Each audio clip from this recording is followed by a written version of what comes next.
মাটি বাতাস একই যোগে করিয়া প্রকাশ আগুন পানি মাটি বাতাস একই যোগে করিয়া প্রকাশ সৃষ্টি পাঠাইল যে সেই খুঁজলি না তোর মহাজন চার রঙের মশলা দিয়া যে কইরাছে তোর গঠন চার রঙের মশলা দিয়া। আল্লাহ সর্বপ্রথম মানুষ দিয়ে মাটি দিয়ে মানুষকে বানাইলেন। এই মাটি থেকে আবার আল্লাহ রাব্বুল আলামিন পানি আগুন বাতাস চারটা পদার্থ আল্লাহ দিলেন। মাটি আগুন পানি বাতাস এই চারটা ছাড়া কিন্তু মানুষ হয় না। আপনার শরীরে যদি তাপমাত্রা না থাকে তো ডেড বডি, শরীরে পানি যদি না থাকে ডেড বডি, শরীরে বাতাস যদি না থাকে ভিতর থেকে যাবে আর আসবে, শ্বাস যদি না থাকে তো ডেড বডি, মাটি যদি না থাকে তো ডেড বডি। চারটা পদার্থ দিয়ে আব আতশ খাক বাত আগুন পানি মাটি বাতাস এই চারটা পদার্থ দিয়ে আল্লাহ মানুষকে তৈরি করলেন, বডি নির্মাণ করলেন, স্ট্রাকচার তৈরি করলেন। পায়েল গাছাবাসী এই চারটি পদার্থ দিয়ে আমার আল্লাহ রাব্বুল আলামিন মানুষ বানাইলেন।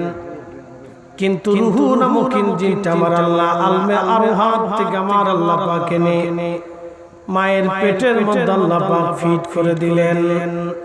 বলেন ছিলাম অস্তিত্বহীন, আল্লাহ আপনাকে অস্তিত্ব দান করলেন। এই নিয়ামত কার? অস্বীকার করার কোন রাস্তা আছে?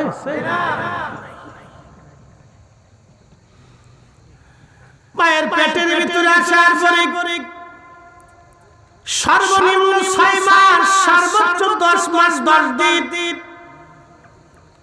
পেটের ভিতরে আল্লাহ অবস্থান করাইলেন আপনাকে আমাকে, খাবারের জন্য পানি আর আপনার রক্ত পুষ্টি খাদ্য যা যা প্রয়োজন মায়ের নাভির মাধ্যমে রগের মাধ্যমে আল্লাহ আপনার নাভির সঙ্গে আল্লাহ অ্যাডজাস্ট করে দিলেন।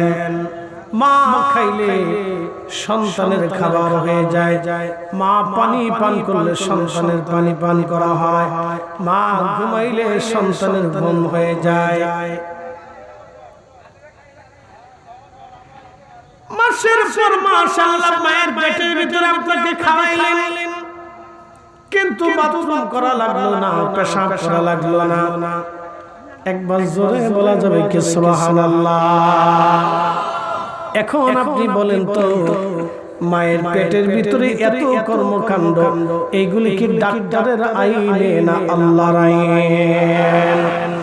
আল্লাযী খালাকাকা ফাসাওয়াকা ফাআদালাকা ফি আইয়ি সূরাতিন মা শাআ রাক্কাবাক। আল্লাহর কোরআন বলতেছে, হে বান্দা তুমি অস্তিত্বহীন ছিলে, আমি অস্তিত্ব দিয়েছি, আমি তোমাকে সৃষ্টি করেছি, সুবিন্যস্ত করেছি, তোমাকে আমি আল্লাহ রাব্বুল আলামিন শক্তিশালী করেছি। শক্তি দিছে কে? ক্ষমতা দিছে কে? এই শক্তি ক্ষমতা দিয়ে মানুষ ভালো কাজে না লাগাইয়া অকামের কাজে লাগায়। কি কথা কন না কেন? ঠিক কিনা? অনেকের ক্ষমতা আছে